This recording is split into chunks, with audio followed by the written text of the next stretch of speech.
সন্ধ্যার পর উদয়ের শারীরিক কন্ডিশন দেখতে আসে অন্য একজন মেয়ে নার্স। উদয় তখন ভাইয়ের ওপর ভর করে আতশোয়া হয়ে আছে। নার্সকে দেখেই কপাল ভ্রু কুঁচকে নেয় উদয়। মুখে ফুটে ওঠে বিরক্তি ভাব। এই বজ্জাত মহিলার একটু পরপর কেন আসে ওর কাছে?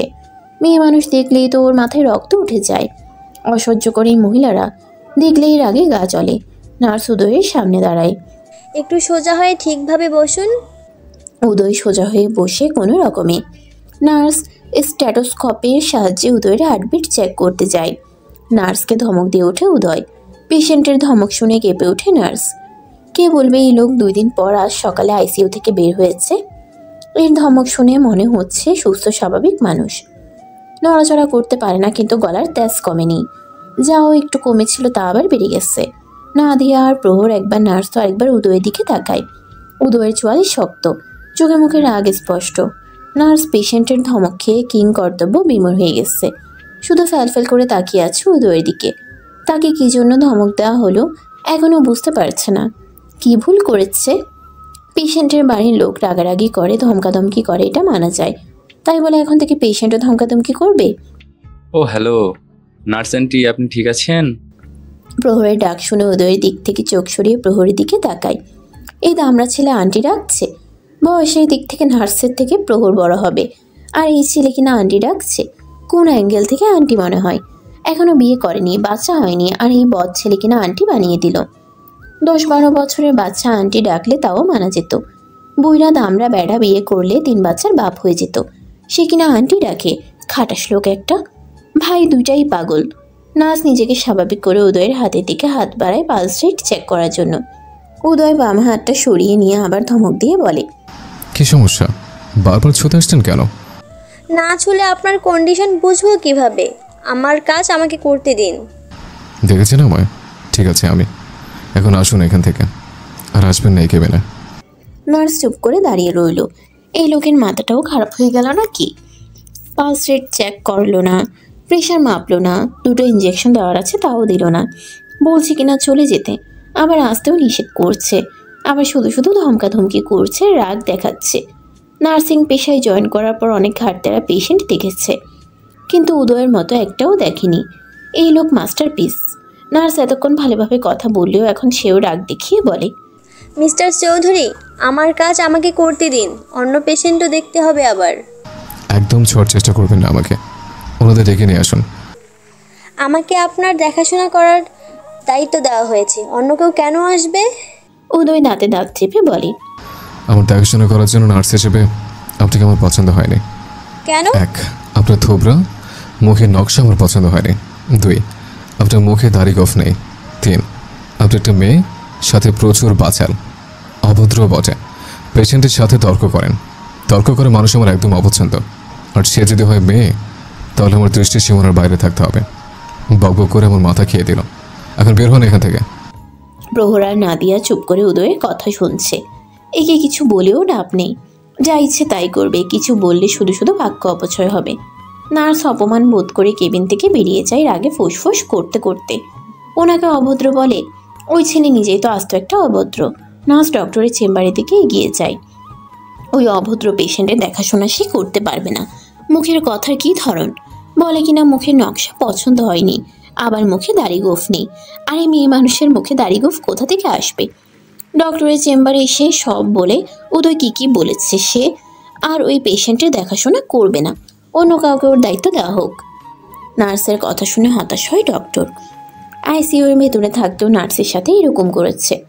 সেও কমপ্লেন করেছিল এই ছেলে কবে ঠিক হবে। এখনও মেয়ে মানুষ দেখতে পারে না 2 চোখে। নিজের থেকে 10 হাত দূরে রাখে মেয়েদের।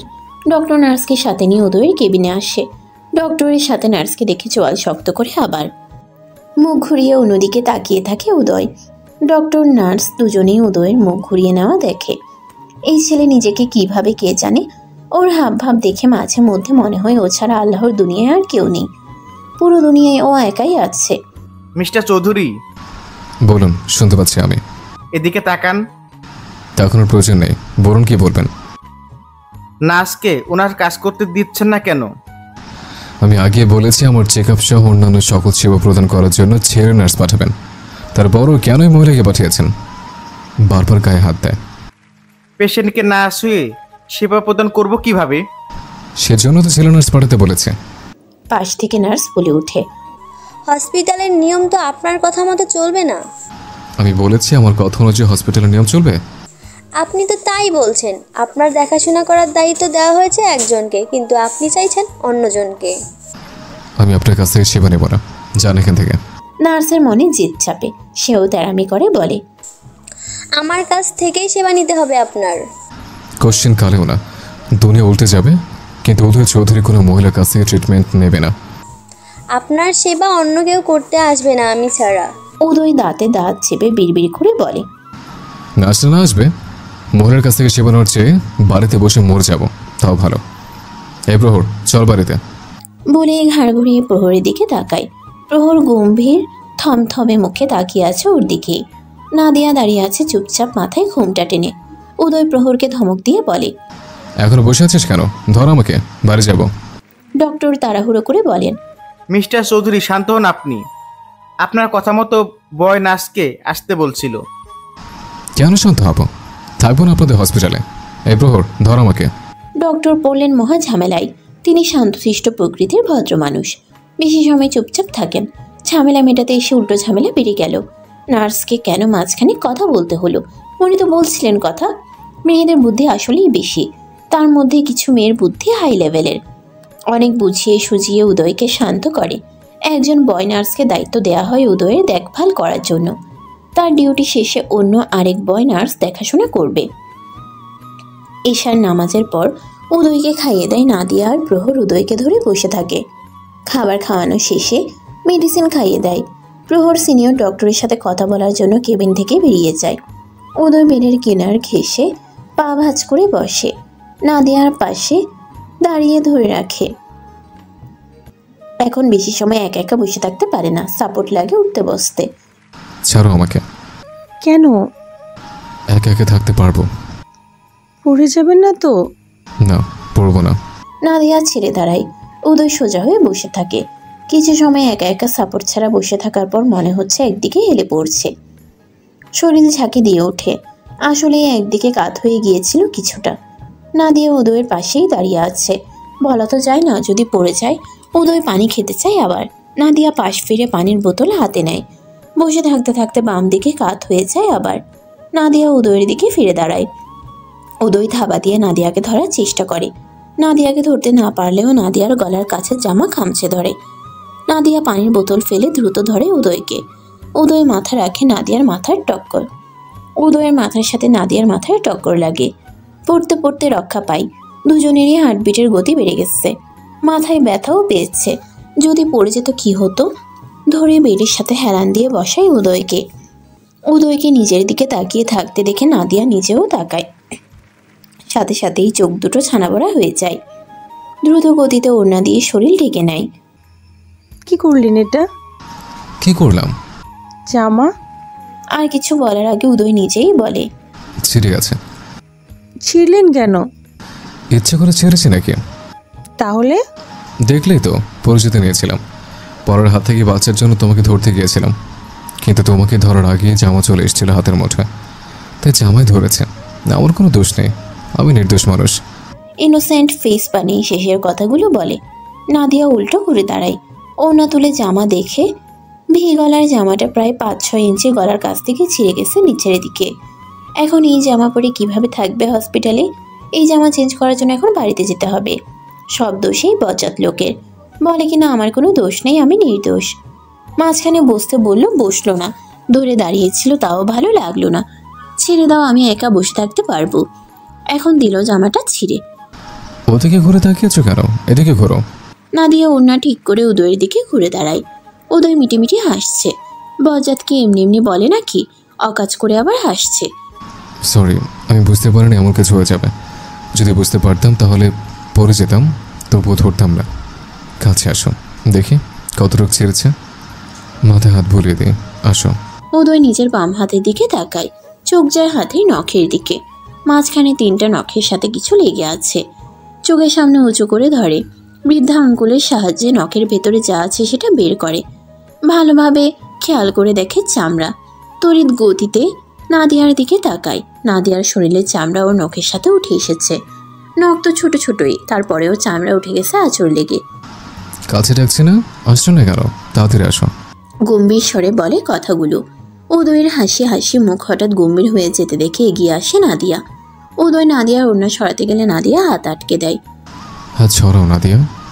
নাদিয়া হাত সরিয়ে নেয়। উদয় ওড়না একটু নিচের দিকে নামায়। যেখান থেকে চামড়া উঠে গেছে সেখান থেকে রক্ত বের হচ্ছে বিন্দু বিন্দু মাত্রায়। আরও 2 নখের আঁচড়ে লাল হয়ে ফুলে উঠেছে। উদয়ের ভীষণ খারাপ লাগে, নিশ্চয় অনেক জ্বালা করছে। মুখ উঁচু করে নাদিয়ার মুখের দিকে তাকায়। নাদিয়ার চোখে মুখে যন্ত্রণার কোনো ছাপ নেই, যেন কিছুই হয়নি। নাদিয়ার চোখে মুখে যন্ত্রণার কোনো ছাপ না থাকলেও তা উদয়ের চোখে মুখে ফুটে ওঠে। যেন ব্যথা নাদিয়া না উদয় নিজেই পেয়েছে। চামড়া নাদিয়ার উঠেনি, উদয়ের উঠেছে। অপরাধীর ন্যায় বলে, সরি, আমি বুঝতে পারিনি এমন কিছু হয়ে যাবে। আমি সত্যি তোমাকে আঘাত করতে চাইনি। এইভাবে বলছেন কেন? কিছু হয়নি আমার। এর থেকে বড় বড় আঘাত সহ্য করে নিয়েছি আমি। আপনার কিছু হয়নি, এতেই আলহামদুলিল্লাহ। নার্সকে রাখো, তোমার ক্ষতস্থানে অ্যান্টিসেপটিক লাগাতে হবে। নিশ্চয় অনেক জ্বালা করছে, অয়েনমেন্ট লাগাতে হবে। আপনি এত উতলা হচ্ছেন কেন? কিছু হয়নি আমার, শান্ত হন আপনি। কি বলেছে কিছু হয়নি? কতটা চামড়া উঠে গেছে। তুমি নার্সকে ডাকো, নয় নিজেই যাও। এই প্রহরটা কখন গেছে, এখন আসছে না কেন? আপনি শান্ত হন আগে। এতটা উতলা হওয়া আপনার স্বাস্থ্যের জন্য ক্ষতিকর। নিচ থেকে পানির বোতল তুলে ছিপি খুলে উদয়কে পানি খাওয়ায়। তারপর বেডে শুয়ে দেয়। আপনি শুয়ে থাকুন, আমি আসছি। কোথায় যাবে? নাদিয়া একটা সেফটিপিন হাতে নিয়ে কেবিন থেকে বেরিয়ে আসে। লোকচক্ষুর আড়ালে সেফটিপিন লাগিয়ে নেয় জামাই। করিডোরে সিরিয়াল করে রাখা নীল রঙের চেয়ারে বসে পড়ে। প্রহর আসলে ওকে বাড়িতে পাঠাতে হবে জামা নিয়ে আসার জন্য। মাঝখানে আরও একদিন পেরিয়ে যায়। উদয়ের সকল রিপোর্ট মেইল করে জার্মানির ডক্টরদের কাছে পাঠিয়ে দেওয়া হয়েছে। ওনারা যত দ্রুত সম্ভব উদয়কে নিয়ে যেতে বলেছেন। ওনারা পারলে 24 ঘন্টার মধ্যেই রওনা দিতে বলেছেন। যত দ্রুত সম্ভব উদয়ের চিকিৎসা শুরু করবেন তারা। দেরি করলে উদয়ের ক্ষতিই হবে।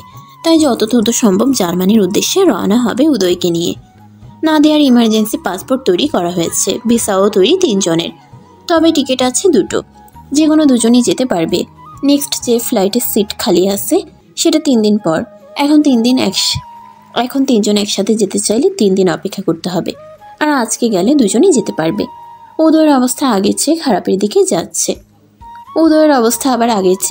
দিকে যাচ্ছে। টেনশনে চৌধুরী বাড়ির সকলের ঘুম হারাম।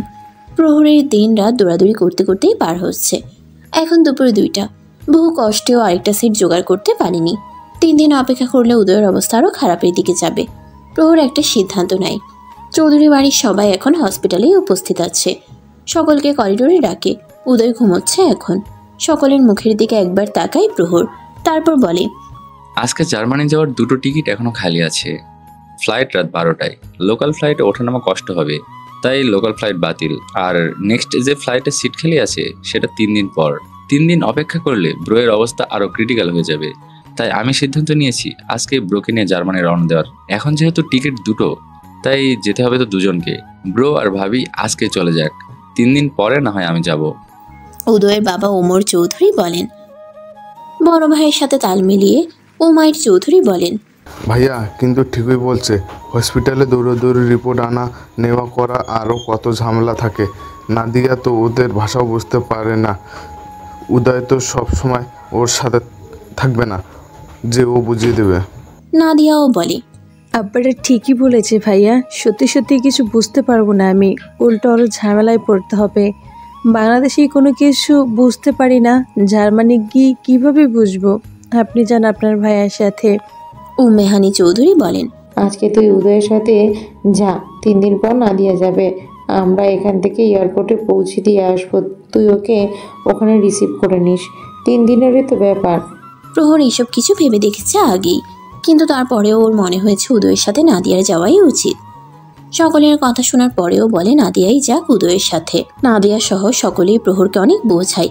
সকলের কথায় প্রহর শেষমেশ রাজি হয়। উদয় ঘুম থেকে উঠলে ওকে জানাতে হবে। বাড়ির উদ্দেশ্যে রওনা হয় প্রহর। প্যাকিং করতে হবে দুজনেরই, বেশি সময় হাতে নেই। নাদিয়া কেবিনে ফিরে আসে। উদয় নিশ্চুপ হয়ে ঘুমিয়ে আছে। ফ্যানের বাতাসে উড়ছে সিল্কি চুলগুলো। ফর্সা মুখটা মলিন হয়ে গেছে অসুস্থতায়। এমনি শুকনো এখন যেন আরও শুকিয়ে গেছে।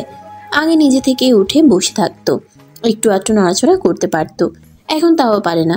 বিয়ের পর থেকে আজ অব্দি এক রাত উদয়কে ছাড়া কাটায়নি নাদিয়া। এখন 3 দিন ওকে ছাড়া কিভাবে থাকবে? না থেকেও উপায় নেই। সব কিছুর আগে উদয়ের সুস্থতা। সুস্থ হয়ে উঠলে যুগ যুগ ধরে একসাথে থাকতে পারবে। সেখানে 3 দিন ছেড়ে থাকা আহামরি কোনো কষ্ট নয়, সহ্য করে নেবে নাদিয়া। 3 দিনই তো, 3 দিন পর তো উদয়ের কাছে যাবেই। নিশ্চুপ হয়ে বসে ঘুমন্ত উদয়ের মুখের দিকে তাকিয়ে রইল। 2 ঘন্টার মধ্যে 2 ভাইয়ের সব কিছু প্যাকিং করে নিয়ে হসপিটালে ফিরে আসে প্রহর। টিকিট কনফার্ম করে দিয়েছে বাড়ি ফেরার পথে। যা যা প্রয়োজন সবই নিয়ে এসেছে। উদয় ঘুম থেকে উঠে থ মেরে বসে আছে বেডে হেলান দিয়ে। ঘুম থেকে উঠছিল না বলে নাদিয়া ডেকে তুলেছে। ওকে জানানো হয়েছে জার্মানি যাওয়ার কথা। সব জানার পর থেকেই থ মেরে বসে আছে। আজকেই যেতে হবে, তাও আবার নাদিয়া যাচ্ছে না। উদয় আর নাদিয়াকে কেবিনে রেখে সবাই বেরিয়ে গেছে বাইরে। উদয় নাদিয়ার দিকে তাকায়। মেয়েটার মুখটা মলিন হয়ে আছে, চোখে মুখে ঘোর অন্ধকার। আগে সেই দুঃখী দুঃখী ভাব ফুটে উঠেছে। গতকাল থেকেই নাদিয়ার মুখটা মলিন, এখন আরো মলিন লাগছে। উদয় হাতের ইশারায় নাদিয়াকে কাছে ডাকে। নাদিয়া এগিয়ে গিয়ে বেড়ে বসে। উদয় ওর শরীর ঘেঁষে বসতে বলে। নাদিয়া তাই করে। উদয় বাম হাতটা উঁচু করে নাদিয়াকে বাহুবন্ধনে আবদ্ধ করে। নাদিয়া মুখ উঁচু করে উদয়ের মুখের দিকে তাকায়। নাদিয়ার কপালের এলোমেলো চুলগুলো ফু দিয়ে সরিয়ে দেয় উদয়। তারপর গাঢ় চুমো খায় নাদিয়ার কপালে, আর একটু শক্ত করে জড়িয়ে ধরে বুকে। হাতে আগের মতো শক্তি নেই এখন, থাকলে নাদিয়াকে বোধহয় এখন বুকের ভেতরে পুড়ে নিত। মেয়েটার প্রতি এতটা মায়া জন্মেছে যে 3 দিনের জন্য ছেড়ে যেতেও ইচ্ছে করছে না। মন সায় দিচ্ছে না নাদিয়াকে রেখে যেতে। 3 দিনেই মায়াবী মুখশ্রী দেখতে পাবে না, নানান বাহানায় কাছে ডেকে ছোঁয়া হবে না। 3 দিন উদয়ের কাছে এখনোই 3 বছরের মতো লাগছে। জার্মানি যাওয়ার পর কি করবে তাহলে? নাদিয়াকে ছেড়ে কিভাবে থাকবে? ওর সরল নিষ্পাপ মায়াবী মুখশ্রী না দেখলে তো ভালো লাগে না উদয়ের। নাদিয়া উদয়ের বুকে ঘাপটি মেরে বসে রইল। কান্নারা ঠেলে বেরিয়ে আসতে চাইলেও ঢোক গিলে ভেতরে নিয়ে নেয়। কোনো কথা ছাড়াই একে অপরকে ধরে বসে রইল। কি বলবে? কারো মুখ দিয়ে কথা বের হচ্ছে না এখন। প্রহর কেবিনের ডোর নক করে। নাদিয়া উদয়কে ছেড়ে দেয়। তারপর বেড থেকে নেমে সোজা হয়ে দাঁড়ায়। ভেতরে প্রবেশ করে প্রহর। পুরোপুরি তৈরি হয়ে এসেছে, দ্রুতই রওনা হতে হবে এয়ারপোর্টের উদ্দেশ্যে। উদয়ের জন্য আলাদা করে শপিং ব্যাগে ড্রেস শুজ নিয়ে এসেছে। ভাইয়ের সাথে কথা বলে ওয়াশরুমে নিয়ে যায়। হাত মুখ ধুয়ে ফ্রেশ হয়ে আসে। প্রহর ড্রেস পরতে সাহায্য করে। উদয়কে একদম ফিটফাট করিয়ে দেয়।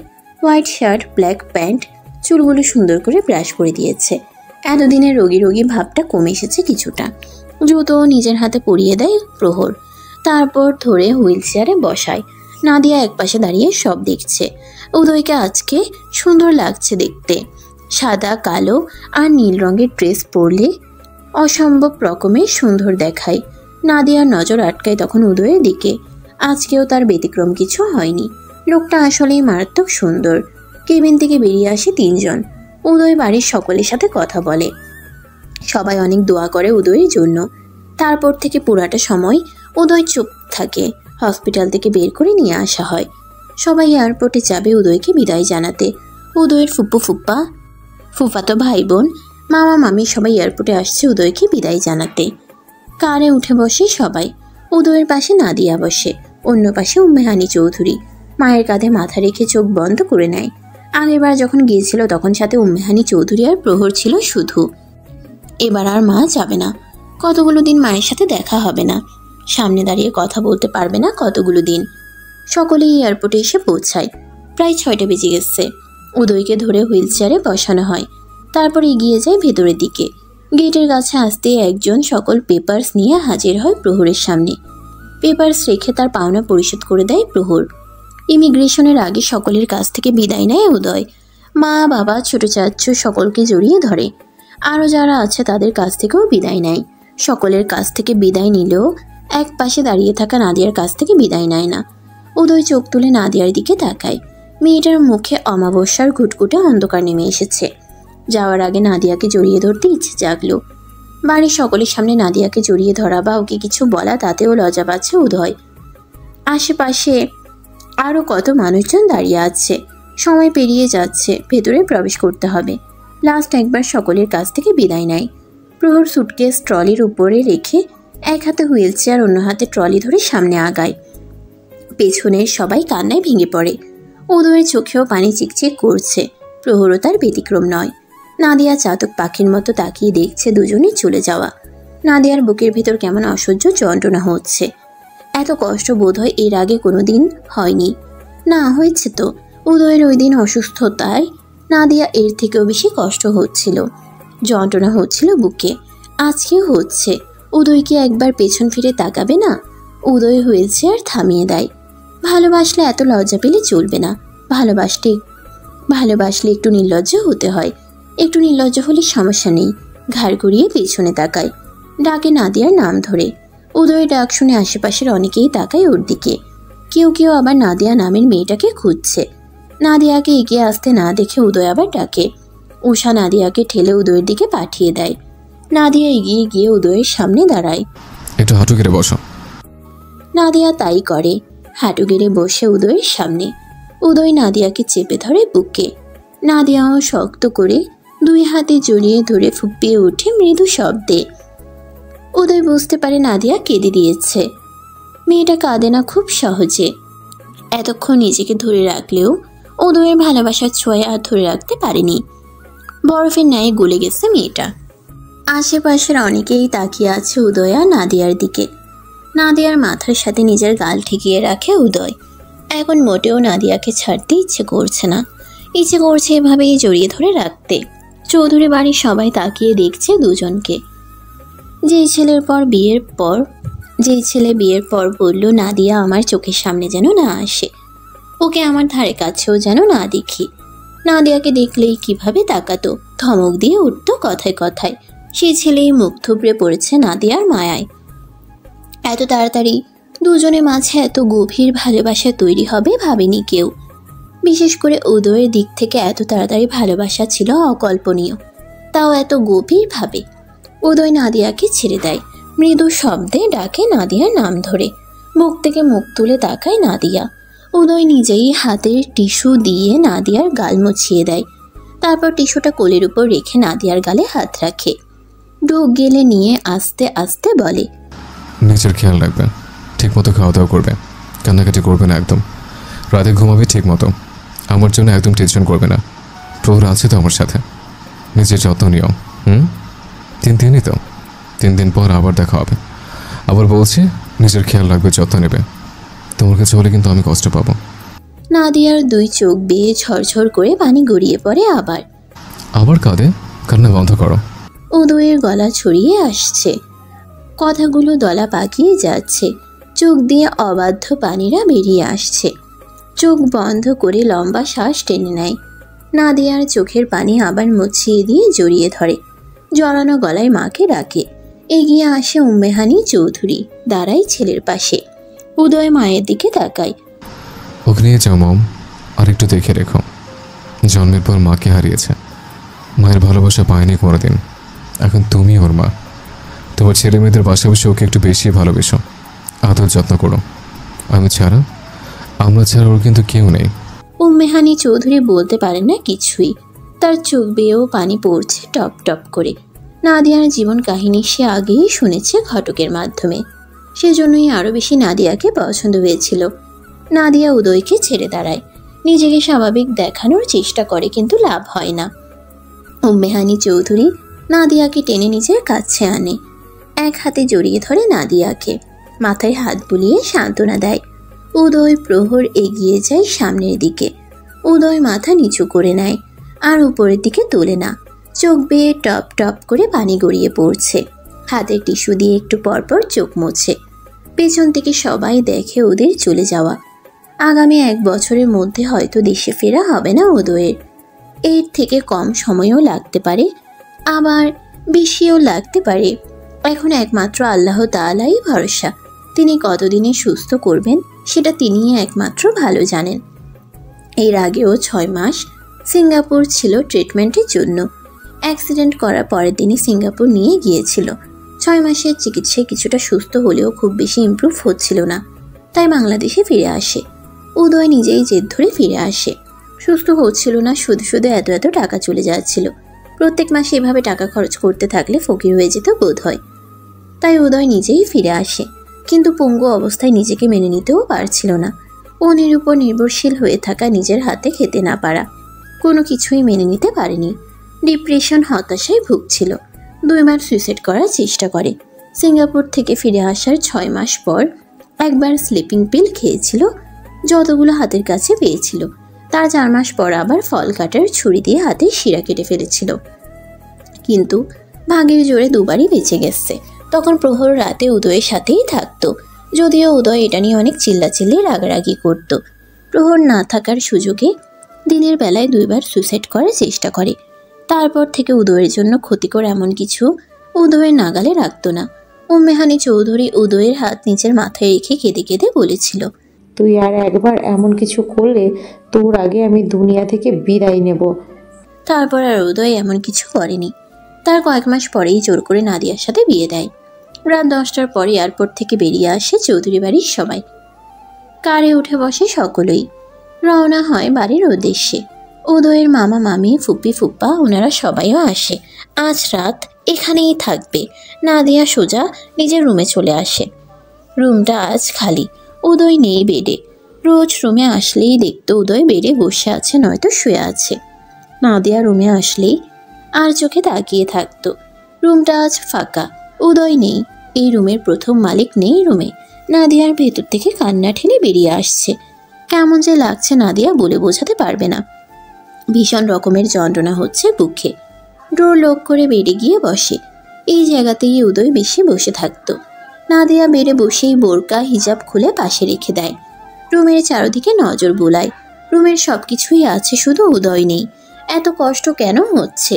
এই কষ্ট যে সহ্য হচ্ছে না। দম যেন বন্ধ হয়ে আসছে। উদয় যে বালিশটাতে ঘুমাতো, সেই বালিশের উপর হয়ে শুয়ে পড়ে নাদিয়া। বালিশ থেকে উদয়ের শরীরের পারফিউমের ঘ্রাণ আসছে। চোখ বন্ধ করে 2 হাতে আঁকড়ে ধরে বালিশটা। ঘুমড়ে ঘুমড়ে কাঁদতে শুরু করে। ওর এত বছরের জীবনে এত কষ্ট যন্ত্রণা এর আগে কখনো হয়নি। বাবার বাড়ি থাকাকালীন কত কষ্ট যন্ত্রণা সহ্য করেছে, তবে আজকের মতো কষ্ট কোনো দিনও হয়নি। হবেই বা কী করে? কষ্ট দুইটা তো আলাদা আলাদা, তাই যন্ত্রণাও ভিন্ন। প্রায় 2 ঘন্টা পেরিয়ে যায়। নাদিয়া আগের মতোই শুয়ে শুয়ে কাঁদছে। অন্যদিন এই সময় উদয় ওর পাশেই থাকতো, আর আজকে শত শত মাইল দূরে চলে গেছে। রাতে খাওয়া হয়নি। উদয়কে সন্ধ্যার আগে অল্প খাবার খাইয়ে দিয়েছিল। উদয় তখনই নাদিয়াকেও খেয়ে নিতে বলে। নাদিয়া বলে পরে সকলের সাথে খেয়ে নেবে। নাদিয়া চোখ বন্ধ করে বালিশে মুখ গুজে কান্না বন্ধ করার চেষ্টা করে। তখনই ওর কানে ভেসে আসে উদয়ের গলার স্বর, তোমাকে কি বলেছে আর তুমি কি করছো নাদিয়া? কান্না বন্ধ করো, আর উঠে ফ্রেশ হও, খাবার খেয়ে ঘুমাও। নাদিয়া ফট করে মুখ তুলে চারদিকে তাকায়। কোথায় উদয়, কোথায় কে? এই রুমে কেউ নেই ও ছাড়া। সব ওর ভ্রম, কল্পনা। শব্দ করে কেঁদে উঠে আবার। একটু পরেই রুমের ডোর নক করে উষা। ভাবি বলে ডাকে নাদিয়াকে। কয়েকবার ডাকার পর নাদিয়া শোয়া থেকে উঠে বসে। মাথা ব্যথা করছে, চোখ খুলে তাকাতে ইচ্ছে করছে না, মাথা ভার ভারও লাগছে। উষা আবার ডাকে। নাদিয়া কান্না গিলে কোনো রকমে বলে, 5 মিনিট পর আসছি আপু। তাড়াতাড়ি এসো কিন্তু। বলেই উষা চলে যায়। নাদিয়া লম্বা লম্বা করে শ্বাস টেনে নিজেকে স্বাভাবিক করার চেষ্টা করে। বেড থেকে নেমে দাঁড়ায়। মাথা ঘুরে যেন এক্ষুনি পড়ে যাবে। চোখ অন্ধকার হয়ে আসছে। কিছু সময় স্থির হয়ে দাঁড়িয়ে থাকে। তারপর এগিয়ে যায় ওয়াশরুমের দিকে। খেতে ইচ্ছে না করলেও উদয়ের কথা স্মরণ করে জোর করে কয়েক লোকমা খাবার খায়। বাকি খাবারে পানি ঢেলে রুমে ফিরে আসে। কারো মন ভালো নেই আজ। সকলেরই নাদিয়ার মতোই অবস্থা। কেউ ঠিকভাবে খায় না। ডোর লক করে রুমের লাইট অফ করে দেয়। পুরো রুম ঘুটঘুটে অন্ধকারে তলিয়ে যায়। নাদিয়া বেডে উঠে উদয়ের জন্য বরাদ্দকৃত জায়গায় শুয়ে পড়ে। নড়াচড়া না করে চোখ বন্ধ করে চুপচাপ শুয়ে রইল। অনুভব করার চেষ্টা করলো উদয় ওর পাশেই আছে, শুধু অন্ধকারে দেখা যাচ্ছে না। কিন্তু উদয় তো নেই। অনুভব করার চেষ্টা করলেই কি আর হয়? একা রুমে একা বেডে গুমড়ে গুমড়ে কাঁদে আবারও। মনে হচ্ছে উদয় জার্মানি যায়নি, ওকে ছেড়ে চলে গেছে একেবারে। এতটা পরিমাণ কষ্ট হচ্ছে। 2 দিন পেরিয়ে যায়। আজ নাদিয়ার ফ্লাইট। গত 2 দিনে বোধহয় উদয়ের সাথে 200 বার কথা হয়েছে। উদয় যখনই সময় পায় তখনই ফোন দেয়। উমর চৌধুরী নাদিয়াকে ফোন কিনে দিয়েছে। উদয় একটু একটু শিখিয়েছিল কিভাবে ফোন ব্যবহার করতে হয়। বাকিটা উষা শিখিয়ে দিয়েছে 2 দিনে। নাদিয়া তৈরি হয়ে রুম থেকে বেরিয়ে আসে। ওকে এয়ারপোর্টে পৌঁছে দেওয়ার জন্য সবাই রেডি হয়ে ড্রয়িং রুমে অপেক্ষা করছে। বাড়ি থেকে বেরিয়ে পড়ে সবাই। উদয়ের কাছে যাবে ভেবে নাদিয়ার মনে যেমন আনন্দ হচ্ছে ঠিক তেমনই ভয় করছে। একা একা জার্মানি যেতে হবে ভেবেই। এর আগে কখনো একা একা কোথাও যায়নি, সেখানে কিনা এক দেশ থেকে অন্য দেশে যাবে। ভয়ে ওর হাত পা এখনই ঠান্ডা হয়ে আসছে। সামনের সিটে বসে থাকা উমর চৌধুরী পেছনের দিকে তাকিয়ে নাদিয়াকে অভয় দেন। কি কি করতে হবে, কোথায় কোথায় কি হবে সব বুঝিয়ে বলেন। ভয় পেতে নিষেধ করেন। এখান থেকে তারা এয়ারপোর্টে পৌঁছে দিয়ে আসবে। জার্মানির এয়ারপোর্ট থেকে প্রহর এসে নিয়ে যাবে। ভয় পাওয়ার কিছুই নেই। মেহানি চৌধুরী আর উষাও নাদিয়াকে অভয় দেয়। ওনাদের দেওয়ার সাহসে নাদিয়া কিছুটা মনের জোর পায়। বাকিটা উদয়ের কাছে পৌঁছানোর তাড়নায় চলে আসে। নাদিয়ার ফ্লাইট রাত 8টায়। বিকেল 5টায় এসে এয়ারপোর্টে পৌঁছায় সবাই। সকলের কাছ থেকে বিদায় নেয়। শাশুড়ি মাকে জড়িয়ে ধরে কাঁদে। ইনি যেন নাদিয়ার শাশুড়ি মা নয়, ওর নিজের মা। বিয়ের দিন থেকেই নাদিয়াকে অসম্ভব রকমের ভালোবাসেন তিনি। মেয়েটাকে দেখলেই মায়া হয় ভীষণ। নিষ্পাপ মায়াবী মুখশ্রী, সরল চাহনি, মলিন মুখ, চুপচাপ স্বভাব নাদিয়ার সব কিছুই তাকে ভালোবাসতে বাধ্য করে। নাদিয়াও শাশুড়ি মাকে ভীষণ ভালোবেসে ফেলেছে। চাচি শাশুড়িকেও ভালোবাসে। তারা দুজনেই নাদিয়াকে দিয়েছে মায়ের আদর ভালোবাসা। সকলের থেকে শেষবারের মতো বিদায় নিয়ে ভেতরে এগিয়ে যায় নাদিয়া। হৃদয় স্পন্দন অস্বাভাবিকভাবে ছুটছে, বুকের ভেতর কাঁপছে। জার্মানি এসে পৌঁছায় ফ্লাইট থেকে নেমে আসে সকলের সাথেই। এয়ারপোর্টের ভেতরে নানান রকমের মানুষজন, বেশিরভাগ নারীদের পরনে অদ্ভুত রকমের পোশাক। অর্ধ উলঙ্গ ফর্সা ফর্সা লম্বা ঠ্যাংগুলো বের করে রেখেছে। হাত কাটা ছোট ছোট ড্রেস, পেট পিঠ কোমর বুক বেরিয়ে আছে। চুলের কালার অদ্ভুত রকমের। কোনো কোনো মেয়েকে দেখতে ভালো লাগলেও কোনো কোনো মেয়েকে আবার ভালো লাগলো না। কয়েকজনের পোশাক বেশি অশালীন। আশেপাশে কত ছেলে মানুষ। এদের কি লজ্জা করছে না এভাবে ছেলেদের সামনে চলাফেরা করতে? নাকি এদের লজ্জা নেই? লজ্জা থাকলে তো এইভাবে চলাফেরা করতো না। নাদিয়া আর ভাবলো না। মেয়েগুলোকে নিয়ে আশেপাশে নজর বুলিয়ে প্রহরকে খোঁজে। এখান দিয়েই তো প্রহরের দাঁড়িয়ে থাকার কথা, কিন্তু কোথায় প্রহর? নাদিয়া চোখ বুলাতে বুলাতে সামনের দিকে এগিয়ে যায়। নাদিয়ার চোখ যায় ছোট একটা সাইনবোর্ডের দিকে, যেটাতে নাদিয়ার নাম ইংরেজিতে লেখা রয়েছে গোটা গোটা অক্ষরে। যার হাতে সাইনবোর্ড তার মুখের দিকে তাকালো নাদিয়া। মুখে মাস্ক পরা রয়েছে, তবে দেখতে প্রহরের মতোই। নাদিয়া কাছে এগিয়ে যায়। ভালোভাবে খেয়াল করে দেখে ওটা প্রহর। প্রহর নাদিয়াকে চিনতে পেরে ডান হাত উঁচু করে ওকে দাঁড়াতে বলে। নাদিয়া দাঁড়িয়ে যায়। প্রহর এক প্রকার দৌড়ে আসে নাদিয়ার কাছে। কোনো সমস্যা হয়নি তো ভাবি? না। সুটকেস আমার হাতে দিন বলে নিজেই নাদিয়ার হাত থেকে সুটকেস নিয়ে নেয়। তারপর এগিয়ে যায় গেটের দিকে। নাদিয়া আশেপাশে দেখতে দেখতে যায়। বাংলাদেশের এয়ারপোর্ট থেকে অনেক বড় আর সুন্দর, পরিষ্কার পরিচ্ছন্ন। নাদিয়া যখন প্রহরের দিকে তাকায় তখন দেখে প্রহর অন্যদিকে চলে যাচ্ছে। তাড়াহুড়ো করে প্রহরের দিকে এগিয়ে যায়। প্রহর আশেপাশে তাকিয়ে নাদিয়াকে খোঁজে। গেল কোথায় মেয়েটা? এখানেই তো ছিল। নিজের বাম দিকে তাকাতেই দেখে নাদিয়া অন্য একজনের পিছন পিছন হেঁটে যাচ্ছে। প্রহর প্রথমে শিওর হয়ে নেয় ওটাই নাদিয়া। সবচেয়ে বড় কাকতালীয় ব্যাপার হচ্ছে প্রহর আর ওই লোকের ড্রেস একরকম। শুধু ড্রেস না, হাতের সুটকেসও ব্ল্যাক। কনফিউজড হয়ে নাদিয়া ওই লোকের পিছন পিছন চলে গেছে। প্রহর দৌড়ে যায় নাদিয়ার কাছে, গিয়ে খপ করে ধরে নাদিয়ার হাত। ভয় পেয়ে যায় নাদিয়া। হাত ধরা ব্যক্তির মুখের দিকে তাকাতেই বিস্ময়ে চোখ দুটো বড় বড় হয়ে যায়। এটা যদি প্রহর, তাহলে সামনে যে এগিয়ে যাচ্ছে সে কে? ভাবি, এদিকে কোথায় যাচ্ছেন? আমি তো ওদিকে ছিলাম। নাদিয়া লজ্জায় পড়ে যায়। শেষে কিনা অন্য এক অপরিচিত ছেলের পেছন পেছন চলে যাচ্ছিল। হায় রে, প্রহর কি ভাবছে ওর বিষয়ে? লজ্জায় নাদিয়ার মাটির নিচে ঢুকে যেতে ইচ্ছে করছে। মাটি ফাঁক হয়ে যাক আর নাদিয়া ঢুকে যাক। প্রহর নাদিয়ার হাত শক্ত করে ধরে বাইরের দিকে এগিয়ে যেতে যেতে বলে, আজকে ব্রোয়ের বউ ছাড়া গেলে আমাকে কুচি কুচি করে কেটে সাগরে ফেলে দিত। প্রহর শক্ত করে নাদিয়ার হাত ধরে রেখেই ট্যাক্সির কাছে এগিয়ে যায়। কে জানে ছেড়ে দিলে যদি আবার অন্য জনের পেছন পেছন চলে যায়, তখন বিনা দোষে বেচারা গর্দান ছেদ হবে শরীর থেকে। জীবন নিয়ে আর ফিরে যেতে হবে না বাংলাদেশে। ওর ভাই ওর ভবলীলা সাঙ্গ করে দেবে জার্মানির মাটিতেই। কষ্ট করে বডিও বাংলাদেশে নেওয়া লাগবে না বোধ হয়। সমুদ্রেই ফেলে দেবে মাছের খাবার হিসেবে। এয়ারপোর্টে আসার সময় উদয় পই পই করে বলে দিয়েছে নাদিয়াকে ঠিকঠাকভাবে নিয়ে যেতে, কোনো সমস্যা যেন না হয়। নাদিয়া চেনে না কিছু, সহজ সরল মেয়ে, বুঝতেও পারবে না কিছুই। ভয় পাবে পরিচিত কাউকে না দেখলে। প্রহরকে জোর করে সে কখন এয়ারপোর্টে পাঠিয়েছে সময় হওয়ার আগেই। প্রহর বেশ কয়েকদিন ধরে ভাইকে দেখে অবাক না হয়ে পারে না। ওর ব্রো যে কোনোদিন এমন বউ পাগল হয়ে যেতে পারে কল্পনাও করেনি। বিয়ে করবে না বলে প্রহরের উপর চেঁচিয়েছে দিনরাত, বিয়ে করার পরেও চেঁচিয়েছে। বাড়ির সকলের উপরের রাগ ওর উপর ছেড়েছে, আর এখন বউ পাগল হয়ে গেছে তাও চেঁচাই। বেচারা সব দিকেই জ্বালা। নাদিয়াকে নিয়ে ট্যাক্সিতে উঠে বসে। ট্যাক্সিতে ছুটে চলে হসপিটালের উদ্দেশ্যে। প্রহর ভাবির দিকে তাকায়। এত সহজ সরল হলে চলে নাকি? ভাবি, নাদিয়া প্রহরের দিকে তাকায়। এই কাজ আর জীবনেও করবেন না, বিনা দোষে গর্দান যাবে আমার। চোখ মুখ ছোট করে কাচুমাচু করে বলে, আমি তো বুঝতেই পারিনি আপনি আমার পাশ থেকে সরে গেছেন। আমি তো ভেবেছি ওটাই আপনি, তাই তো পেছন পেছন গিয়েছি। রাস্তায় বের হলে আর জীবনেও বেখেয়ালে হয়ে হাঁটবেন না। আপনাকে পাশে না দেখে আমি ভয় পেয়ে গিয়েছিলাম। এরপর থেকে দেখে শুনে চলাফেরা করব। প্রহর বাইরের দিকে তাকিয়ে চুপ করে বসে রইল। নাদিয়াকে পাশে না দেখে একটুর জন্য স্ট্রোক করতে করতে বেঁচে গেছে। ভয়ে তো ওর জানের পানি শুকিয়ে গিয়েছিল। 24 ঘন্টা লং জার্নির পর গন্তব্যে এসে পৌঁছায় নাদিয়া। জীবনের প্রথম এত লম্বা সফর করে নাদিয়া ভীষণ ক্লান্ত। তবে সেই ক্লান্তিকে হার মানিয়েছে উদয়কে দেখার তৃষ্ণা। বিশাল বড় হসপিটালের সামনে এসে দাঁড়ায় ট্যাক্সি। প্রহর নেমে নাদিয়াকেও নামায়। ট্যাক্সির ভাড়া পরিশোধ করে সুটকেস আর নাদিয়াকে নিয়ে ভেতরের দিকে এগিয়ে যায়। বিশাল এরিয়া জুড়ে অবস্থিত এই হসপিটাল। দেখতে দেখতে হসপিটালের ভেতরে প্রবেশ করে দুজন। লিফট দিয়ে 3য় তলায় উঠে আসে। প্রবেশ করে একটি নির্দিষ্ট কেবিনে। নাদিয়ার চোখ খুঁজে যায় উদয়কে। বেডের দিকে চোখ যায়। উদয় চোখ বন্ধ করে শুয়ে আছে, হয়তো ঘুমিয়ে আছে।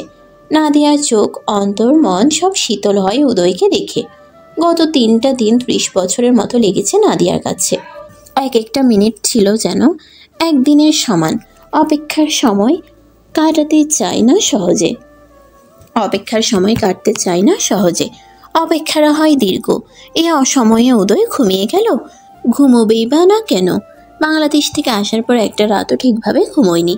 প্রহর নাদিয়ার সুটকেস একপাশে রেখে দেয়। তারপর তাকায় নাদিয়ার দিকে। নাদিয়া এক দৃষ্টিতে তাকিয়ে আছে উদয়ের দিকে। মুখে নিকাব থাকায় চোখ দুটো ছাড়া কিছুই দেখা যাচ্ছে না। প্রহর ভীষণ খুশি ওর বাইরের জীবনে নাদিয়ার মতো একটা মেয়ে এসেছে বলে। নাদিয়া যে উদয়কে অসম্ভব রকমের ভালোবাসে তা নাদিয়ার চাহনি দেখলেই বোঝা যায়। ভাবি, নাদিয়া তাকায় প্রহরের দিকে। আপনি বোরখা হিজাব খুলে ফ্রেশ হয়ে নিন। এখানেই থাকতে হবে আমাদের। আমি খাবার নিয়ে আসছি, আপনি ততক্ষণে ফ্রেশ হয়ে নিন। নাদিয়া মাথা নাড়িয়ে হ্যাঁ বলে। প্রহর বেরিয়ে যায়। নাদিয়া নিশ্চয়ই ভীষণ খিদে পেয়েছে। ফ্লাইটে যা খেতে দেয় তা গেলার মতো না। খাবার অর্ডার করলে কেবিনে এনেই দিয়ে যাবে। তবুও প্রহর খাবার কেনার জন্য যায়। সাথে আরও কিছু কেনার আছে। 2 কাজ একসাথে হয়ে যাবে। নাদিয়া নজর বুলায় কেবিনের চারদিকে। বেশ বড় কেবিনটা। 2টো বেড আছে। একটাতে উদয় শুয়ে আছে, অন্যটা কেবিনের আরেক পাশে। রিক্লাইনার চেয়ার আছে একটা, সাধারণ চেয়ার আছে 2টো। টেবিল, টিভি সহ প্রয়োজনীয় অনেক কিছু আছে। এই কেবিনে মাসিক খরচ কত তা নাদিয়ার কল্পনার বাইরে। উদয়ের কাছে না গিয়ে আগে ফ্রেশ হতে যায়। আগে উদয়ের কাছে গেলে উদয়ের যদি ঘুম ভেঙে যায় তখন আর ওকে ছেড়ে ফ্রেশ হতে যেতে ইচ্ছে করবে না। তাই আগে ফ্রেশ হওয়াই ভালো। শাওয়ার নিয়ে বেরিয়ে আসে নাদিয়া। এগিয়ে যায় উদয়ের কাছে। উদয় এখনও ঘুমিয়ে আছে। ওকে কি স্লিপিং পিল দেওয়া হয়েছে নাকি? চেয়ার টেনে বসে উদয়ের শিওরে। নিজের হাতের মুঠোয় পুড়ে নেয় উদয়ের বাম হাত। চুমু খায় হাতের উল্টো পিঠে। মাত্র শাওয়ার নেওয়ার কারণে নাদিয়ার হাত শীতল হয়ে আছে। উদয়ের হাত উষ্ণ। নাদিয়ার শীতল 2 হাতের মুঠোয় বন্দি উদয়ের উষ্ণ হাত। উদয় কি অনুভব করতে পারলো নাদিয়ার গভীর ছোঁয়া? তা না হলে কেঁপে উঠল কেন? কয়েক মিনিট পেরিয়ে যায়। নাদিয়া বসা থেকে উঠে দাঁড়ায়। উদয়ের হাত ছেড়ে ওর মুখের দিকে ঝুঁকে যায়। শীতল হাত বাড়িয়ে রাখে উদয়ের গালে। উদয় নাড়াচড়া করে ওঠে। কপাল ভ্রু কুঁচকে নেয়। ঘুম ঘুম চোখের পাতা টেনে তুলে নিবু নিবু দৃষ্টিতে তাকায়। মুখের সামনে মানুষের অবয়ব দেখে পূর্ণ দৃষ্টি মেলে দেখার চেষ্টা করে। চোখের সামনে ভেসে ওঠে নাদিয়ার মায়াবী মুখশ্রী। চোখ বন্ধ করে নেয় আবার। ঘুম জড়ানো গলায় বলে, স্বপ্নে, কল্পনায় আর কত আসবে? এই ভ্রম কি কাটবে না? বাস্তবতা একটু দ্রুত আসতে পারো। সে কখন থেকে অপেক্ষা করছে তোমার জন্য। নাদিয়া নিঃশব্দে হাসে। উদয় ভাবছে এটা ওর স্বপ্ন, কল্পনা, ভ্রম। কিন্তু নাদিয়া তো সত্যি সত্যি এসেছে। নাদিয়া 2 হাত উদয়ের গালে রাখে। তারপর মৃদুভাবে মাথা ঝাঁকায় উদয়ের। আমি আপনার স্বপ্নে না, বাস্তবে এসেছি। সেই কখন? চোখ খুলে দেখুন ভালোভাবে। চোখ মুখ কুচকে আবার তাকাই। এরকম কথা হাজার বার বলে ফেলেছ। ধরতে গেলে খুঁজে পাই না। এবার ধরে দেখুন। নিবু নিবু চোখের পাতা টেনে তুলে চোখ বড় বড় করে তাকায়। এটা কি আগের মতোই স্বপ্ন, কল্পনা, ভ্রম, নাকি সত্যি নাদিয়া চলে এসেছে? কষ্ট করে বাম হাতটা উঠিয়ে নাদিয়ার গাল ছুঁয়ে দেয়। কয়েকবার চোখ ঝাপটা দিয়ে আবার তাকায়। এবার ঘুম পুরোপুরি ছুটে যায়। নাদিয়া সত্যি চলে এসেছে। ওর অপেক্ষার অবসান ঘটেছে। আনন্দে ঝলমল করে ওঠে চোখ মুখ। নাদিয়ার ঘাড়ের উপর হাত দিয়ে টেনে ফেলে নিজের বুকের উপর। যতটুকু শক্তি আছে তা প্রয়োগ করে নাদিয়াকে বুকে চেপে ধরে। হঠাৎ এরকম হওয়ায় হকচকিয়ে যায় নাদিয়া। উদয় নিশ্চয়ই ব্যথা পেয়েছে বুকে। কিভাবে পড়লো বুকের উপর? ব্যথা পাবেন তো? ব্যথা তো সেই কখন থেকে করছে, এখন কমছে একটু একটু করে। জড়িয়ে ধরো শক্ত করে। নাদিয়া উদয়কে জড়িয়ে ধরে। 1 মিনিট, 2 মিনিট, 5 মিনিট, 10 মিনিট এভাবে বেরিয়ে যায় অনেকটা সময়। কেউ কোনো কথা বলে না, একে অপরকে ছাড়েও না, শুধু গভীরভাবে অনুভব করে একে অপরকে। উদয় নাদিয়াকে ছেড়ে দেয়। নাদিয়া নিজেও ছেড়ে দিয়ে সোজা হয়। উদয় তাড়াহুড়ো করে উঠে বসার চেষ্টা করে, কিন্তু লাভ হয় না। একা একা বসতে পারে না। নাদিয়া নিজেই ধরে বসতে সাহায্য করে। পা ঝুলিয়ে বসে উদয়। চোখে মুখে এক রাজ্যের হাসি, যেন কত দামি কিছু পেয়ে গেছে। নাদিয়ার চোখ আটকায় উদয়ের হাস্যোজ্জ্বল মুখের দিকে। উদয় নাদিয়াকে নিজের সাথে মিশিয়ে নেয়। বাম হাতে জড়িয়ে ধরে আবারও। মুখ উঁচু করে নাদিয়ার মুখের দিকে তাকায়। আসতে কোনো সমস্যা হয়নি তো? না। চোখ মুখ এমন হয়ে গেছে কেন? কোথায় কি হয়েছে? ঠিকই তো আছে। না, ঠিক নেই।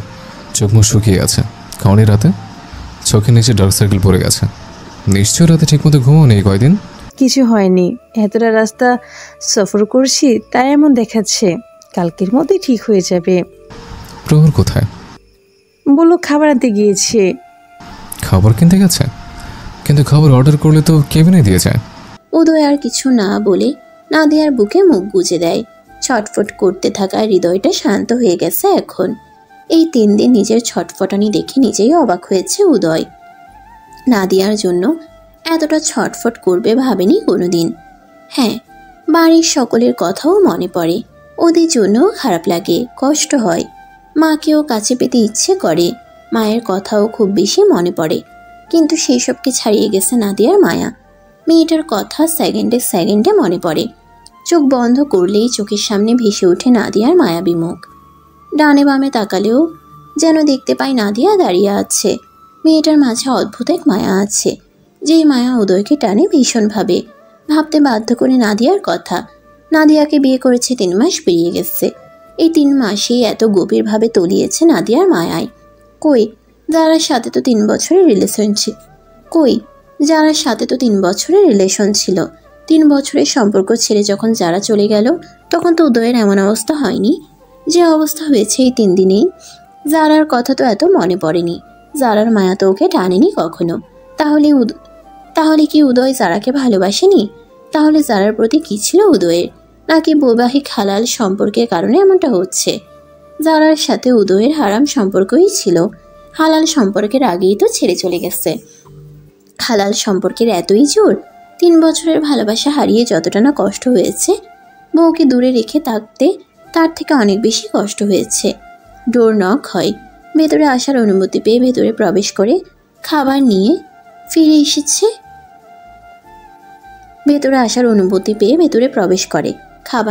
এসেছে। প্রহর।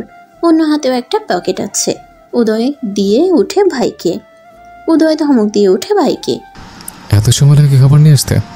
ওই আরো কিছু কেনার ছিল, তাই একটু দেরি হয়েছে। একটু দেরি হয়েছে? সময় দেখো 10টা পেরিয়ে গেছে। খাবি কখন? ঘুমাবি কখন? প্রহর কিছু না বলে খাবার নিয়ে টেবিলের দিকে এগিয়ে যায়। বিড়বিড় করে বলে, আল্লাহ, তোমার এই বান্দার মুখে একটু মিষ্টি দিয়ে দাও, যেন আগের মতো মিষ্টি করে কথা বের হয় মুখ দিয়ে। খাবার টেবিলের উপর রেখে নিজের ড্রেস নিয়ে ওয়াশরুমে প্রবেশ করে। উদয় নাদিয়ার মুখের দিকে তাকায়। ওইদিকে কিচেন, ওখানে প্লেট বাটি সব আছে। তোমার আর প্রহরের জন্য খাবার বেড়ে নাও। আপনি খাবেন না? না, আমি খেয়েছি, তোমরা খাও।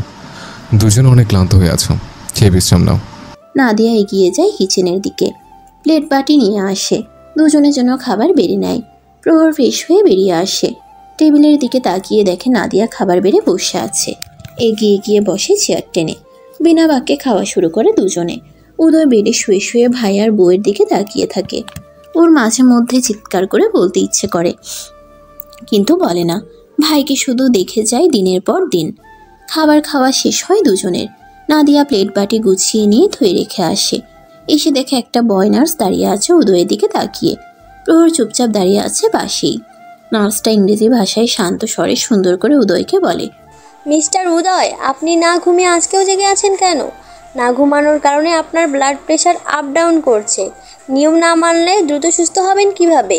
স্লিপিং পিল দিলাম, তারপরেও জেগে আছেন।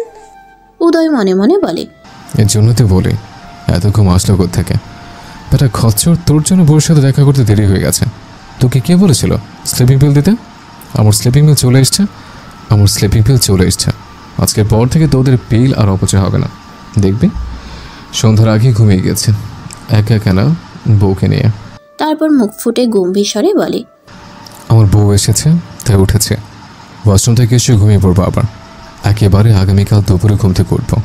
ডিস্টার্ব করার জন্য আপনাকে কষ্ট করে আসতে হবে না, একটু আসুন। উদয়ের কথা শেষ হতেই নার্স কেবিন থেকে বেরিয়ে যায়। প্রহর উদয়কে ধরে হুইল চেয়ারে বসায়, তারপর ওয়াশরুমে নিয়ে যায়। ফ্রেশ হলে আবার বেডে এনে শোয়ায়। এখন তিনজনের ঘুমানোর পালা। রাত অনেক হয়ে গেছে। প্রহর আর নাদিয়া বেশ ক্লান্ত হয়ে আছে। প্রহর নাদিয়ার দিকে তাকায়। ভাবি, আপনি ওই বেডে শুয়ে পড়ুন, আমি রিক্লাইনার চেয়ারে শুয়ে পড়বো। কেন? তুই বেডে গিয়ে ঘুমা। সারাদিন অনেক দৌড়াদৌড়ি করেছিস, আরাম করে বেডে গিয়ে ঘুমা। রিক্লাইনার চেয়ারেও তো আরাম করে ঘুমানো যায়। কাল চেতে হতে সমস্যা হবে। তাহলে ভাবি কোথায় ঘুমাবে? চেয়ারে শুতে তো ভাবির সমস্যা হবে। কে বললো না দিয়ে চেয়ারে ঘুমাবে? তাহলে কোথায় ঘুমাবে? আমার সাথে। তোমার সাথে? জি। ওখানে দুজনের হবে? হবে না কেন? এর থেকে ছোট বেড হলে আমাদের দুজনের হয়ে যাবে। তাছাড়া ডক্টর দেখলে রাগারাগিও করতে পারে। ডক্টরকে আমি ভয় পাই নাকি? আর রাগারাগি করবে কেন? আমার তো কোনো সার্জারি হয়নি। আমার সাথে কেউ থাকলে সমস্যা কোথায়? প্রহর বলে না কিছু। ভাইয়ের সাথে কথা বলে জীবনেও পারবে না। সে যা বলবে তা করবেই। ভাইয়ের কথা মতো বেডের দিকে এগিয়ে যায় নিজেই। বেডের সামনে পর্দা টেনে দেয়। উদয় নাদিয়াকে বেডে উঠে আসতে বলে। নাদিয়া ঠাই দাঁড়িয়ে থাকে। কোন দিকে যাবে বুঝতে পারছে না। উদয়ের সাথে ঘুমোবে নাকি রিক্লাইনার চেয়ারে গিয়ে ঘুমোবে। উদয় আবার ডাকে, আসছো না কেন? ঘুম পাচ্ছে আমার, তাড়াতাড়ি আসো। দুনামোনা করতে করতে বেডে গিয়ে বসে। সিঙ্গেল বেডে দুজন কিভাবে ঘুমাবে? বসে আছে কেন? শুয়ে পড়ো। নাদিয়া একদম কিনারে এসে শুয়ে পড়ে। প্রহর বড় লাইট অফ করে ওয়াশরুমে যায়। ফ্রেশ হয়ে এসে নিজের জন্য বরাদ্দকৃত বেডে গিয়ে শুয়ে পড়ে। সকাল থেকে দৌড়ের উপরেই আছে। অনেক ক্লান্ত লাগছে এখন। চোখ বন্ধ করলেই ঘুমের দিশে হারিয়ে যাবে। মনে মনে বড় ভাইকে ধন্যবাদ দেয়। ওর এখন বেডেরই প্রয়োজন ছিল। চেয়ার যতই আরামদায়ক হোক, বেডের মতো না। বেডে ঘুমানোর মতো শান্তি কোনো কিছুতেই নেই। প্রহর শুয়ে পড়তেই উদয় নাদিয়াকে বলে, আমাদের এখনো বেবি হয়নি, ওর জন্য এখনো জায়গা রাখতে হবে না। হলে তারপর জায়গা রেখো। এখনকার মতো এদিকে আসো, একটু জড়িয়ে ধরি। উদয়ের কথা শুনে তড়িৎ গতিতে ওর দিকে ফিরে তাকায় নাদিয়া। লাইটের আলোয় স্পষ্ট উদয়ের চেহারা। যতটুকু জায়গা রেখেছো তাতে দুজন বেবির জায়গা হয়ে যাবে অনায়াসে। তোমার কি টুইন বেবি চাই? লজ্জায় ব্ল্যাঙ্কেটের নিচে মুখ লুকায় নাদিয়া। এখন এত লজ্জা পেলে চলবে? লজ্জার তো কিছু হয়নি এখনো। লজ্জার শরম দূরে সরিয়ে রেখে এখন এদিকে আসো। আমি ওদিকে গেলে কিন্তু তুমি পড়ে যাবে বেড থেকে। ব্ল্যাঙ্কেটের ভেতর থেকে না বেরিয়েই উদয়ের দিকে এগিয়ে যায় নাদিয়া। মাঝখানে আধা হাতের মতো জায়গা ছিল বোধহয়। ব্ল্যাঙ্কেটের নিচে নিজেও ঢুকে যায় উদয়। সাপের মতো পেঁচিয়ে ধরে নাদিয়াকে, মিশিয়ে নেয় নিজের সাথে। দুজনের মধ্যে বিন্দুমাত্র ফাঁকা নেয়। উদয় নাদিয়ার কপালে প্রগাঢ় চুমু খেয়ে বলে, ঘুমাও, অনেক ক্লান্ত হয়ে আছো। আপনি ঘুমান। পুরো রুম জুড়ে নীরবতা নেমে আসে। এসির মৃদু শব্দ ছাড়া আর কোনো শব্দ নেই। উদয় মাথা বের করে ভাইয়ের বেডের দিকে তাকায়। আজ পর্দার আড়ালে ঢাকা পড়েছে ওর আদরের ছোট ভাইটা। সারাদিন দৌড়াদৌড়ি করে রিক্লাইনার চেয়ারে আরামে ঘুমোতে পারবে না উদয় জানে। সারাদিন তো বিশ্রাম নেই, রাতটা অন্তত আরামে কাটাক। সকালেই ঘুম থেকে উঠতে হবে। আজ আগে তো স্লিপিং পিল খেয়েছে। দুই নাদিয়া ওর কাছেই আছে। এখন ঘুমেরা দৌড়ে আসছে দুই চোখে। নিজেও চোখ বন্ধ করে নেয়। থুতনি ঠেকায় নাদিয়ার মাথার সাথে। 3 দিন ধরে খালি খালি লাগা বুকটা আজ পূর্ণ হয়েছে। এখন শান্তি আর শান্তি। থেরাপি দিয়ে ভাইয়ের কাঁধ আর স্টিকে ভর করে কেবিনের দিকে এগিয়ে আসে উদয়। 3 মাসের চিকিৎসা আগের চেয়ে কিছুটা সুস্থ হয়ে উঠেছে। এখন আবার স্টিকার ভাইয়ের কাঁধে, নাদিয়ার কাঁধে ভর করে হাঁটতে পারে। একা একা শোয়া থেকে উঠতে পারে, শুতে পারে। বাম হাতটা স্বাভাবিক হয়ে গেছে। বাম হাতে এখন কোনো সমস্যা নেই। ডান হাতের আঙ্গুলগুলো এখন আবার মুভমেন্ট করে। বাম পাটাও অনেকটা কাজ করে এখন। শুধু ডান পাটাই আগের মতো রয়ে গেছে। তবে খুব শীঘ্রই ডান পাটাও ঠিক হতে শুরু করবে ইনশাল্লাহ। কেবিনে ফিরে এসে বসে হুইল চেয়ারে। প্রহর উদয়কে কেবিনে রেখে বেরিয়ে যায় আবার। ডক্টর ডেকেছে ওকে। উদয় কিচেনের দিকে তাকায়। নাদিয়া দুপুরের খাবার রান্না করছে বোধ হয়। হুইল চেয়ার নিয়ে কিচেনের দিকে এগিয়ে যায়। হুইল চেয়ারের মৃদু শব্দ পেয়ে পেছন ফিরে তাকায় নাদিয়া। ডোরের সামনে চেয়ারে বসে আছে উদয়। নাদিয়াকে তাকাতে দেখেই মিষ্টি করে হাসে। প্রসারিত হয় গোলাপি ঠোঁটজোড়া। ঠোঁটের সাথে সাথে চোখ দুটোও হাসে। অদ্ভুত রকমের সুন্দর দেখায় উদয়কে। হুইল চেয়ার নিয়ে ভেতরে প্রবেশ করে উদয়। গিয়ে থামে নাদিয়ার পাশে। নাদিয়া উদয়ের দিক থেকে চোখ সরিয়ে ওভেনে বসানো প্যানের দিকে তাকিয়ে বলে, এখানে কেন আসলেন? মশলার ঝাঁঝে কাশি উঠবে তো। উঠবে না। একে একে বসে থাকতে ভালো লাগে নাকি? নাদিয়া ঘাড় কাত করে তাকিয়ে বলে, আগে তো একাই থাকতেন। উদয় বাম হাতে নাদিয়ার কোমর জড়িয়ে ধরে বলে, আগে তো তুমি ছিলে না। রান্না করছি তো, ছাড়ুন। করতে হবে না। খাবেন কি? কিনে খাবো। ওইসব খাবার ভালো লাগে নাকি? খেতে কি বিশ্রী স্বাদ। উদয় দুষ্টু হেসে বলে, ওইসব খাবার খাওয়ার পর আমাকে 10টা চুমু খাবে, তাহলে স্বাদ পরিবর্তন হয়ে যাবে, আর তুমি অমৃতের স্বাদ পাবে। নাদিয়া সরু চোখে তাকিয়ে চোখ সরিয়ে নেয়। বিড়বিড় করে বলে, শুরু হয়ে গেছে আবার? টেস্ট করে দেখতে পারো, মন্দ লাগবে না। গিয়ে শুয়ে থাকুন। বউ ছাড়া শুয়ে থাকতে ভালো লাগে নাকি? অতকাল কিভাবে ছিলেন? যেভাবে জন্মের পর থেকে ছিলাম। আমি তো সেটাই জিজ্ঞেস করছি, কিভাবে ছিলেন? আমিও তো সেটাই বলছি। নাদিয়া কথা না বাড়িয়ে নিজের কোমর থেকে উদয়ের হাত সরিয়ে দেয়। বাটি হাতে চলে যায় বেসিনের কাছে। বাটি ধুয়ে নিয়ে এসে রেখে দেয়। উদয়ের হুইল চেয়ার ঠেলে কিচেন থেকে বের করে নিয়ে বেডের সামনে এসে দাঁড়ায়। একটু আগে না থেরাপি নিয়ে আসলেন? শুয়ে থাকুন এখন। যথা কামায় রানী। উদয়ের বলার ধরন দেখে মুচকি এসে ওঠে নাদিয়া। তারপর উদয়কে ধরে বেডে বসায়। হুইল চেয়ার বেডের কাছ থেকে দূরে সরিয়ে রেখে দেয়, যেন উদয় নিজে থেকে চেয়ারে বসতে না পারে। তারপর উদয়ের দিকে তাকিয়ে কিচেনে চলে যায়। উদয় হুইল চেয়ারের দিকে তাকিয়ে বিড়বিড় করে বলে, বউটা দিন দিন চালাক হয়ে যাচ্ছে। আগে তো ভালো ছিল, আমি যা বলতাম তাই করতো, আর এখন হায় রে কপাল। রাতের খাওয়া দাওয়া শেষ হয়। কিছু সময় বসে বসে গল্প করে 3 জন। উম্মেহানি চৌধুরী আর ওমর চৌধুরী এসেছিলেন ছেলেকে দেখতে। 1 সপ্তাহ থেকে আবার ফিরে গেছেন তারা। গল্প করতে করতেই রাত 10টা পেরিয়ে যায়। ঘুমে উদয়ের চোখ দুটো ছোট ছোট হয়ে এসেছে। ভাইয়ের অবস্থা দেখে প্রহর ওকে ধরে ওয়াশরুমে নিয়ে যায় ফ্রেশ হয়ে আসার জন্য। নাদিয়া বেড ঠিকঠাক করে নেয় শোয়ার জন্য। প্রহর উদয়কে ধরে বেডে এনে বসায় আবার। তারপরে এগিয়ে যায় নিজের বেডের দিকে। অফিসের কিছু কাজ বাকি আছে, সেগুলোই কমপ্লিট করতে হবে এখন। যতটুকু পারে এখানে থেকে অফিসের কাজ করে দেয়। নাদিয়া নিজেও বেড়ে উঠে চিত হয়ে শুয়ে পড়ে উদয়ের শরীর ঘেঁষে। উদয় নাদিয়ার উপর হাত পা তুলে দেয়। অর্ধেক শরীর প্রায় নাদিয়ার উপর তুলে দিয়েছে। নাদিয়ার ঘাড়ে মুখ ডুবায়। নাদিয়া উদয়ের মুখ সরিয়ে দেওয়ার চেষ্টা করে আস্তে আস্তে বলে, কি করছেন? ওদিকে সরুন। উদয় মুখ না তুলেই বলে, কি করছে বুঝতে পারছো না? পেটে ব্যথা পাচ্ছে, সরুন। উদয় মুখ তুলে তাকায়। পেটে আবার কি হলো? উদয় উপর নিচ মাথা নাড়ায়, জানে। ঘুমান এখন। এতক্ষণ তো ঘুমে ধুলে পড়ছিলেন। এই কয়েকদিন বউ নিয়ে শুলেই ঘুম পেয়েছে, আর এখন বউ নিয়ে শুলে ঘুম পালিয়ে যায়। এখন বসে থাকলে ঘুম পায় বেশি, তাই শুয়েছে আর ঘুম পালিয়েছে। মশকাটা পেয়েছেন? ঘুমান তাড়াতাড়ি, ভরেই ধরতে হবে আবার। ধমকাচ্ছ কেন? দয়া করে ঘুমান এখন। প্রহর নিজের বেড থেকে বলে, ভাবি, হ্যাঁ? জানেন বাঘ কখন বিড়াল হয়? এটা আবার কেমন প্রশ্ন? বাঘ আবার বিড়াল হয় কিভাবে? বাঘ তো বাঘই। আমি দেখেছি। কোথায় আর কিভাবে হয়েছে? বাঘ বিয়ের আগেও বাঘ থাকে, আবার বিয়ের পরেও বাঘ থাকে, কিন্তু বিয়ের কয়েক মাস পর বউ হয় বাঘিনী আর বাঘ হয় বিড়াল। উদয় তেতে উঠে বলে, এই শয়তান, তুই কোনোভাবে আমাকে মেন করে বলছিস নাকি এসব? প্রহর পর্দা সরিয়ে নিজের মাথা বের করে। লাইটের ফকফকা আলোয় ঝকঝক করছে প্রহরের হাস্যোজ্জ্বল চেহারা। উদয় মাথা উঁচু করে ওর দিকে তাকিয়ে আছে। প্রহর দাঁত কেলিয়ে হেসে বলে, তুমি বাঘ থেকে বিড়াল হয়েছে নাকি? উদয় কিরমির করে ওঠে। আশেপাশে খুঁজতে শুরু করে প্রহরকে কি দিয়ে মারবে। উঠে তো যেতে পারবে না। হাতের কাছের এসির রিমোটটা পায়, সেটাই হাতে তুলে নেয়। প্রহর পর্দার আড়ালে চলে যায় দ্রুত।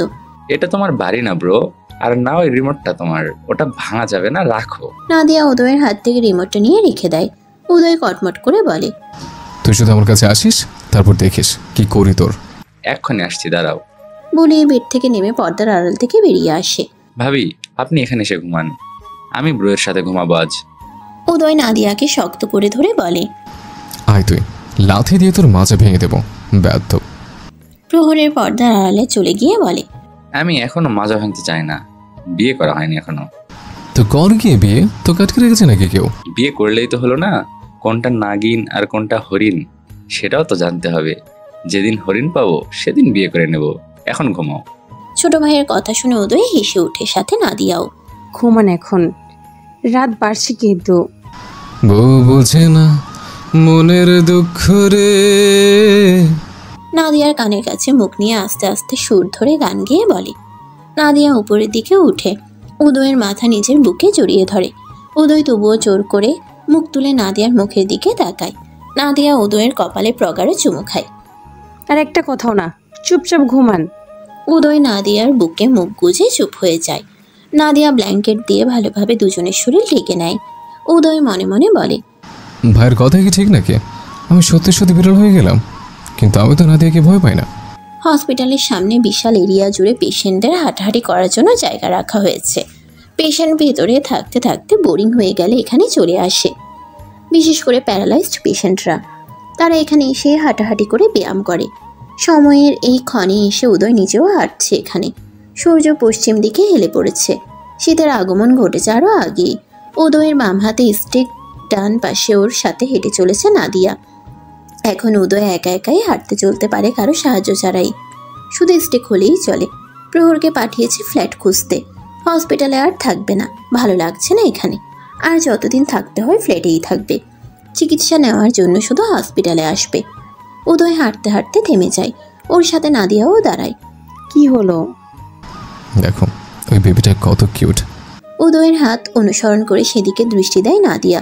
2 বছরের একটা বাচ্চা মেয়ে, দেখতে একদম পরীর মতন। বাবার হাত ধরে হাঁটছে। দুজনের পাশে আস্তে আস্তে হেঁটে চলেছে বাচ্চার মা। হয়তো অসুস্থ তিনি। মাশাল্লাহ, বাবুটা অনেক সুন্দর। তোমার কেমন বেবু চাই? নাদিয়া বাচ্চাটার দিক থেকে চোখ সরিয়ে উদয়ের দিকে তাকায়। এরকম বাবু লাগবে? একটা না, দুটো। আমার কিন্তু দুজন চাই। নাদিয়ার গাল লাল হয়ে ওঠে।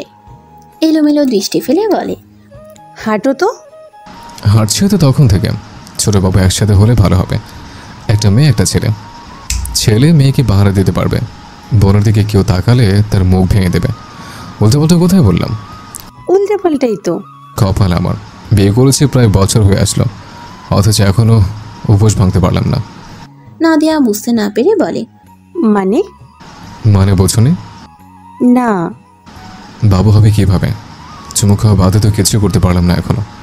আফসোসের সুরে বলে কথাগুলো। উদয়ের কথা শুনে নাদিয়ার কান গরম হয়ে ওঠে। কান দিয়ে যেন ধোঁয়া বের হচ্ছে। গাল দুটো লাল টুকটুকে হয়ে যায়। নাদিয়ার অবস্থা দেখে উদয় বলে, কিছু করলাম না, আর এখন এই অবস্থা করলে কেমন অবস্থা হবে? বলেই ভাবুক ভঙ্গিতে আকাশের দিকে তাকায়। আমি তো ভেবেছিলাম তুমি ভদ্র সভ্য ছেলে। তো এখন কি বুঝলে?